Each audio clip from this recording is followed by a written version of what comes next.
Eu já trabalho, mas quero estudar. Se tenho filhos, cuido do meu lar. E estudar onde quiser, quando puder, no PC, tablet ou celular. Moro longe, quero me formar. A hora que eu tenho é depois de almoçar. Praticidade tem o nome, polos em todo o país. Online posso me formar. EAD, Unicesumar tem qualidade de ensino pra você criar. EAD, Unicesumar, você escolhe a hora que quer estudar. EAD, Unicesumar em cada canto do Brasil, porque melhor não há. EAD, Unicesumar, do meu jeito, no meu tempo, em qualquer lugar. Olá, alunos, tudo bem? Sejam bem-vindos à nossa quarta e última aula de Direito e Legislação aplicados às organizações do terceiro setor. E a nossa aula de hoje, nós não poderíamos deixar de falar sobre um tema extremamente importante e que pode modificar a realidade financeira da organização de vocês, que é a imunidade e isenção tributária. Então, na aula de hoje, a gente vai tratar um pouquinho sobre um direito tributário do terceiro setor, especificamente no que tece a imunidade e isenção. Então, nós, primeiramente, teceremos uma breve consideração sobre o que é o tributo e falaremos um pouquinho a respeito das suas características. Eu vou resgatar alguns conceitos que vocês já viram na aula conceitual. Vou conceituar o que é imunidade e isenção, para depois fazer uma abordagem dessa imunidade e isenção dentro da teoria quinquepartite, e eu já falo com vocês, para que depois, na nossa live, a gente possa trazer uma análise do STF que teve uma repercussão muito positiva em relação a esse conceito de imunidade tributária e que pode modificar a realidade financeira de vocês, tá? Então, o nosso objetivo hoje é estudar um pouco a respeito do que é esse direito tributário, do que é o conceito de tributo, imunidade e isenção, para depois falarmos um pouquinho na nossa live sobre essa decisão do STF. Então, vamos lá. Para que a gente possa compreender um pouco mais a respeito desse tributo dentro do terceiro setor, esse direito tributário, a gente precisa resgatar o conceito de tributo que está descrito lá no artigo 3º do Código Tributário Nacional, que diz assim: tributo é toda prestação pecuniária compulsória em moeda ou cujo valor nela se possa exprimir, que não constitua sanção de ato ilícito, instituída em lei e cobrada mediante atividade plenamente vinculada. Então, vamos lá. Deste conceito de tributo, a gente consegue estabelecer algumas características do que é efetivamente esse tributo. E o que são, então, quais são essas características? Primeiro, prestação pecuniária. Se eu estou diante de uma prestação pecuniária, eu estou falando então de algo relacionado a dinheiro. É uma prestação que tem como consequência o recebimento de um valor, né? Então, por isso a prestação é uma prestação pecuniária. Eu não posso pagar tributo em serviços. Eu não posso pagar tributo com outra coisa a não ser dinheiro ou moeda que o Código Tributário Nacional possa garante, né? Exemplo, posso pagar em moeda ou título de tesouro nacional, por exemplo. Mas eu não posso pagar em serviços, tá? Uma outra característica de tributo é a prestação compulsória. O que isso significa? Quando eu falo de prestação compulsória, eu falo de algo que me é obrigatório. Então, eu não tenho a faculdade do pagamento de tributo. Se a lei institui um tributo, se a lei fala para mim qual é aquele fato gerador, eu cumprindo esse fato gerador, eu tenho o dever de pagar tributo. Então, essa prestação pecuniária está relacionada a uma obrigatoriedade legal, de pagamento do tributo. Não sou eu quem escolho, é a lei que me impõe. Outra característica relacionada ao tributo é que o tributo é instituído por lei. Isso é extremamente importante. Por quê? Porque se eu tiver algum pagamento que não esteja previsto em lei, ele não terá natureza tributária e a sua execução poderá sofrer outro rito, né? Então eu posso cobrar de outras maneiras, mas não no rito da execução fiscal. E esse instituído por lei traz também uma obrigatoriedade do poder público em executar os seus atos com obediência ao princípio da legalidade, que é um princípio descrito lá no artigo 37 da Constituição, o famoso LIMP, né? Vocês já devem ter visto. Legalidade, impessoalidade, moralidade, publicidade e eficiência. Então, a legalidade, que é o nosso primeiro princípio do artigo 37 da Constituição, garante que o ente público faça aquilo que está em lei. Então, eu só posso cobrar um tributo se tiver uma lei que fale para mim qual é o fato gerador daquele tributo em específico. Outra característica é que o tributo é uma prestação diversa de sanção. O que isso significa? Significa que não é uma penalidade por descumprimento da lei. Quando eu falo em tributo, ainda que seja penoso para nós pagarmos, ele não é uma penalidade, e sim uma execução de fato gerador. Então, eu não pago tributo porque eu deixei de observar alguma norma legal, porque eu infringi um contrato, porque eu tive inadimplemento de uma obrigação de fazer. Não. Eu pago tributo porque a lei fala para mim qual é o fato gerador e se tiver aquele fato gerador, nasce a obrigação tributária. E para finalizar, eu falo na quinta característica do tributo, que ele é cobrado mediante atividade administrativa plenamente vinculada. Então, o que isso significa? Significa que o Estado, ele não é que ele pode cobrar, não, ele deve cobrar. Então, se a lei fala para mim que existe um tributo para aquele fato gerador, assim como eu não tenho a faculdade de dizer quem é que paga, se eu vou pagar ou não, o Estado também não tem a faculdade de falar, ó, isso daqui pode ou não, é vinculado. Teve o fato gerador, nasce a obrigação. Mas esta última característica, que é cobrado mediante atividade plenamente vinculada, pode ser flexibilizada se eu estiver diante de uma imunidade e uma isenção. E a gente já vai falar sobre isso. Então, vamos a um exemplo de tributo para que a gente possa unir todas as características e vocês fixarem essas características de tributo. Se eu tenho uma lei que fala para mim, então, ó, eu tenho uma lei que fala para mim que a existência de uma casa dentro de um perímetro urbano é considerado um fato gerador para o pagamento de um imposto de propriedade territorial urbana, conhecido como IPTU, eu já tenho uma lei descrevendo um fato gerador e que vai nascer a obrigação tributária.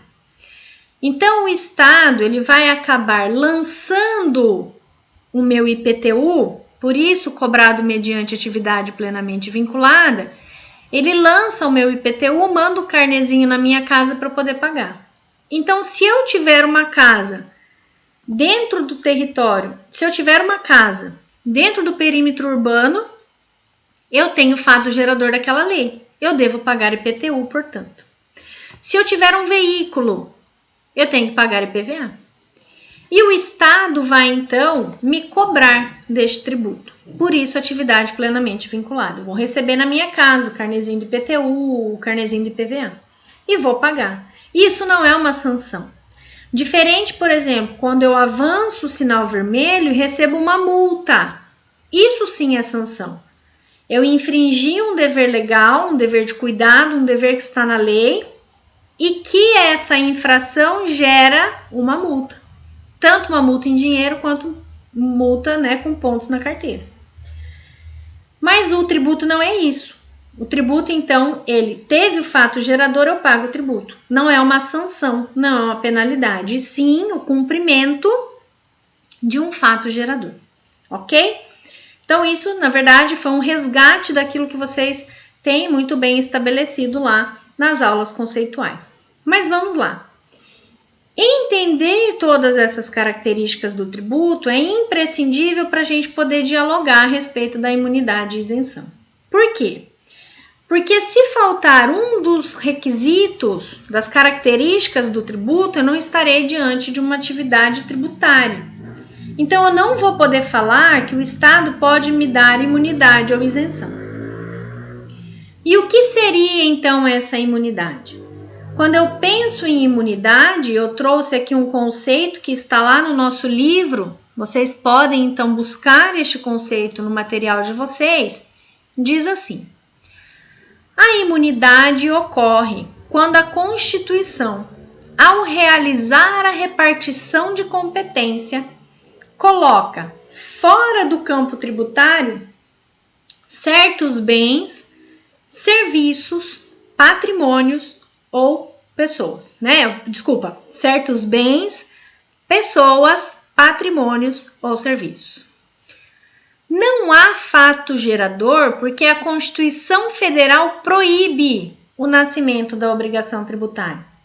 Assim, não há o direito de cobrar o tributo. Então, quando eu falo em imunidade tributária, eu estou falando em algo que a Constituição prevê. Então, o constituinte originário, que foi a cúpula, né, que criou a Constituição, quando eles escreveram a Constituição, eles disseram assim, ó, dentro desse núcleo, em acontecendo isso, ainda que haja um fato gerador, não vai ter tributo, né? Então, na verdade, não tem fato gerador, porque a Constituição fala assim, ó, não pode ter tributo quando acontecer isso.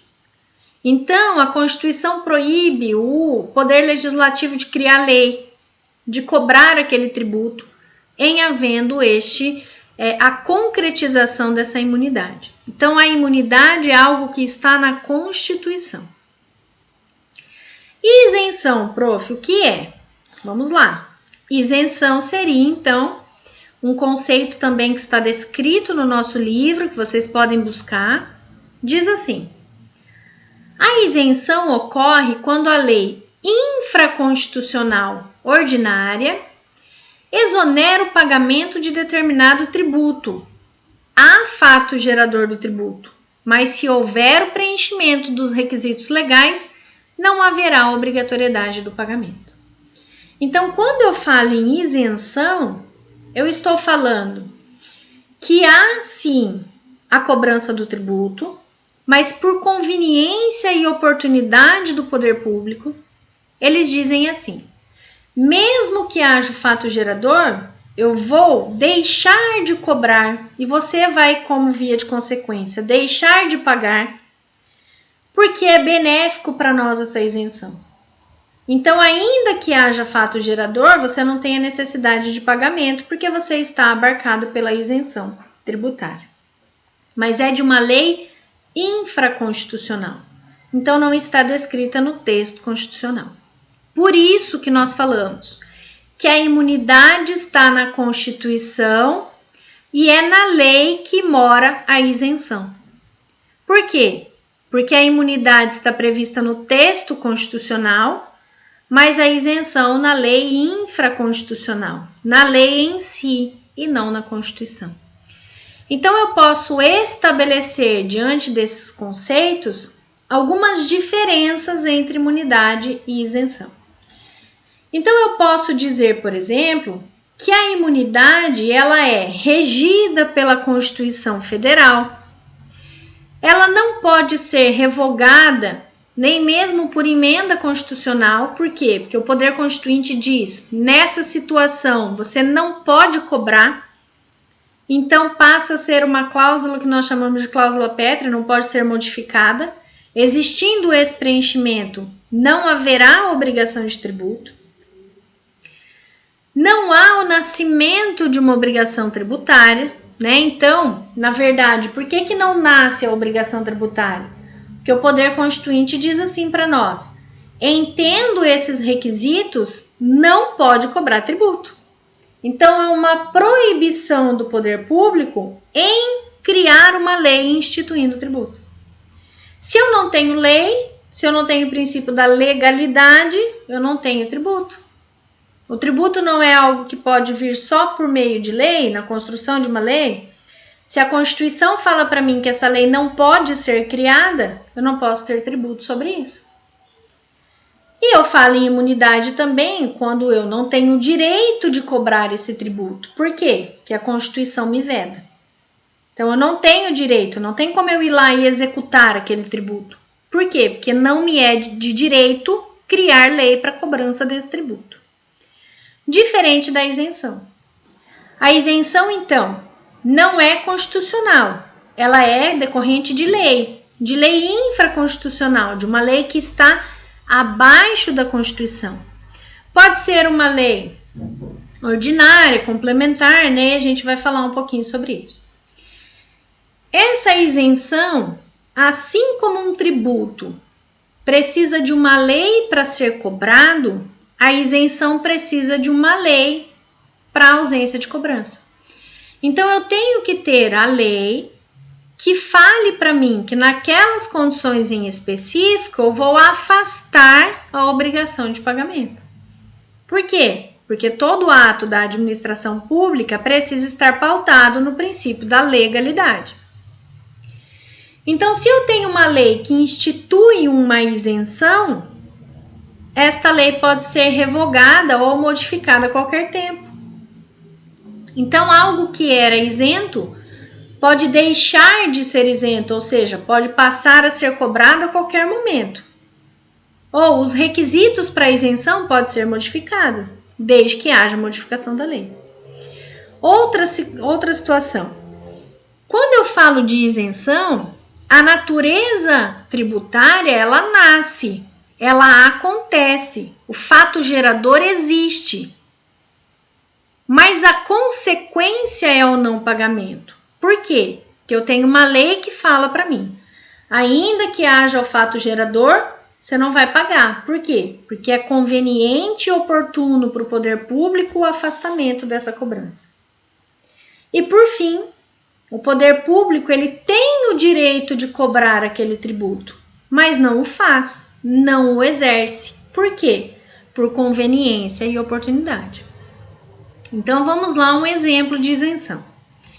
Quando eu penso em isenção, eu penso então em uma lei infraconstitucional que o Estado, e aqui entenda, município, Estado, Distrito Federal e União, observando a conveniência e oportunidade, estabelece que diante do preenchimento de determinadas características, de determinados requisitos, eu não vou pagar aquela obrigação tributária ainda que ela exista. E um exemplo que está até na moda agora dessa isenção é a isenção de IPI e de ICMS para portadores não, porque essa palavra já é errada, para pessoas com deficiência. Então, se eu sou uma pessoa com deficiência, que me enquadro no requisito da lei, daí tem toda uma especificidade em relação a isso, eu posso me valer da isenção de ICMS e IPI na compra de veículo automotor. Para isso, eu vou preencher os requisitos da lei. Né? Então, tem que ter uma carteira especial, eu vou ter o ICMS até determinado valor de veículo ou até determinado número de cavalos do motor, alguma coisa assim, né? O IPI, eu vou ter isenção se eu puder, então, comprar determinado carro com aquela categoria que eu efetivamente preciso. Mas a lei estabelece. Amanhã ou depois, se o Estado, a administração pública, falar assim, não vai ter mais isenção para pessoas com deficiência na compra de veículo automotor. Ela pode? Pode. Por quê? Porque da mesma forma que ela trouxe a existência da isenção, ela pode retirar. Mas a isenção ela é muito comum no exercício da atividade administrativa para trazer fomento para uma região. Então, o governador ou o prefeito, né, ou o presidente pode conceder isenção tributária para determinado local para que traga, então, melhoria de mão de obra, para que traga emprego e renda naquela região. Então, por exemplo, o prefeito de Maringá diz assim: você, empresa de confecção, que queira estabelecer a sua matriz ou a sua filial aqui conosco, terá em seu benefício isenção de IPTU dos últimos 15, 20 anos. Então, eu posso? Posso, desde que haja conveniência e oportunidade, desde que haja, então, uma lei que fale para mim que aquela isenção naquelas condições vai acontecer, tá bom? Mas vamos lá. E até onde essa imunidade, essa isenção, ela pode ser aplicada? Ela pode ser aplicada a qualquer tipo tributário. E quando eu falo de tributo, ainda que o Código Tributário Nacional fale que existem 3 tipos de tributo: imposto, taxa e contribuição de melhoria, o Código Tributário Nacional, e essa é a teoria adotada pela doutrina e adotada também pela jurisprudência, que são as decisões dos nossos tribunais, diz que nosso direito tributário tem, na verdade, 5 espécies de tributo, tá? São eles: impostos, taxas, contribuição de melhoria, empréstimo compulsório e contribuição social. É a chamada teoria quinquipartite, ou seja, o nosso direito tributário pode ter 5 espécies tributárias: impostos, taxas, contribuição de melhoria, empréstimo compulsório e contribuição especial. E essa espécie, na verdade, toda essa gama de tributo é passível tanto de imunidade quanto de isenção. Quando que eu posso ter imunidade de impostos, taxas, contribuição de melhoria, empréstimo compulsório ou contribuição especial? Quando a Constituição falar para mim que é vedada a sua cobrança. Então, se lá na Constituição tiver descrito isso, eu não vou poder aplicar, não vou poder cobrar. Por quê? Porque eu não posso instituir lei, que eu não posso criar um tributo, um imposto, uma taxa, uma contribuição de melhoria, um empréstimo compulsório ou uma contribuição especial para aquela finalidade. Por quê? Porque a Constituição determina isso. E quando a isenção pode ser abarcada, então, aqui? A isenção pode, desde que haja conveniência e oportunidade do poder público na criação de uma lei concedendo a isenção de determinada categoria tributária, de determinada espécie tributária. Então, quer dizer que se uma lei traz uma isenção, a isenção vai ser automaticamente para imposto, taxa, contribuição de melhoria, empréstimo compulsório e contribuição especial? Não. A lei de isenção vai falar para mim qual é o tipo de tributo que vai ser isento. Pode ser todos? Sim. Mas necessariamente serão todos? Não. Então, é a administração pública que vai me falar quem é que vai ser isento. E aí eu posso ser o imposto, o IPVA, pode ser o IPTU, pode ser, se for governo do estado, ICMS, se for governo federal, o IPI, o imposto de importação, imposto de exportação. E eu posso, então, ter uma lei que fale especificamente a respeito da isenção de determinados tributos. Então, eu posso conceder isenção de algum tipo de imposto ou de todos, ou de imposto e taxa ou só de taxa, né? Então, eu que vou, diante daquele caso, da análise que eu faço, ver o que é mais oportuno e conveniente para a administração pública, pensando sempre no princípio da eficiência, ou seja, eu preciso pensar no povo, menos recurso para maior quantidade de benefícios. Eu pensando então na conveniência e na oportunidade, eu falo, olha, nesta situação eu vou deixar de cobrar o imposto, ainda que haja fato gerador, porque eu entendo que deixar de cobrar isso gerará maior riquezas e rendas para determinada região, tá? Então, a imunidade afasta a possibilidade de qualquer cobrança tributária. Então, eu posso falar que a imunidade eu não posso criar lei de qualquer tributo? Sim. Mas a isenção, essa afirmativa é verdadeira? Não. Vai depender da conveniência e oportunidade do poder público. Ok? Então, vamos voltar aqui um pouquinho, só para eu poder encerrar a aula com vocês. Quando eu falo, então, em imunidade tributária, deixa eu criar aqui só, na verdade, para resgatar. Falei em imunidade tributária, eu estou falando da Constituição, eu tenho que buscar qual é o artigo da Constituição que me fala sobre imunidade. E o artigo da Constituição que me fala sobre imunidade está descrito lá no artigo 150, que diz assim: sem prejuízo de outras garantias asseguradas ao contribuinte, é vedado à União, ao Estado, ao Distrito Federal e aos municípios. Então, ninguém pode criar, instituir impostos sobre C. patrimônio, renda ou serviço dos partidos políticos, inclusive suas fundações, das entidades sindicais, trabalhadores, das instituições de educação e de assistência social sem fim lucrativo, atendidos os requisitos da lei.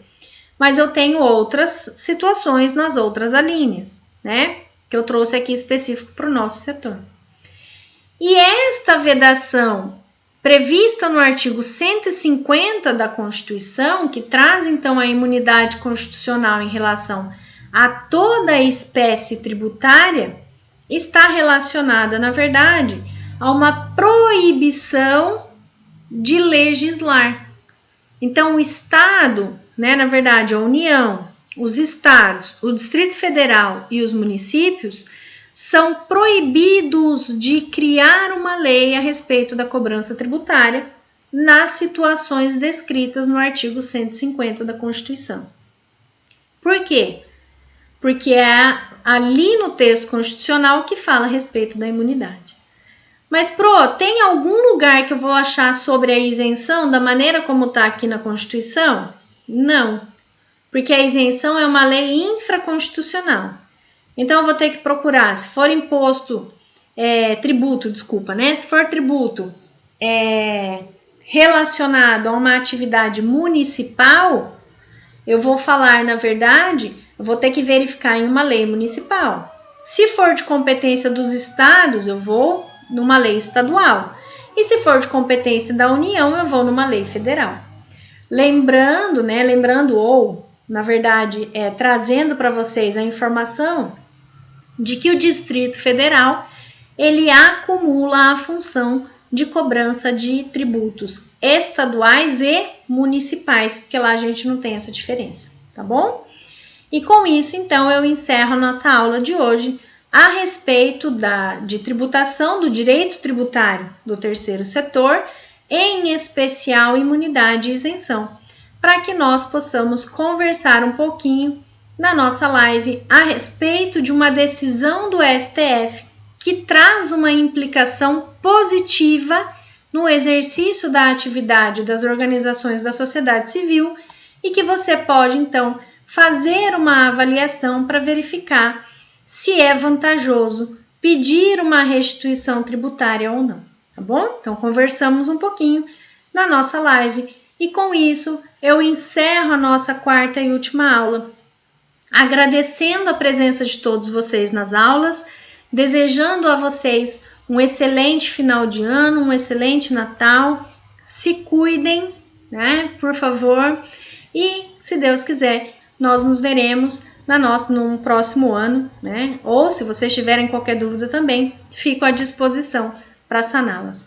Obrigada pela presença de todos e até mais.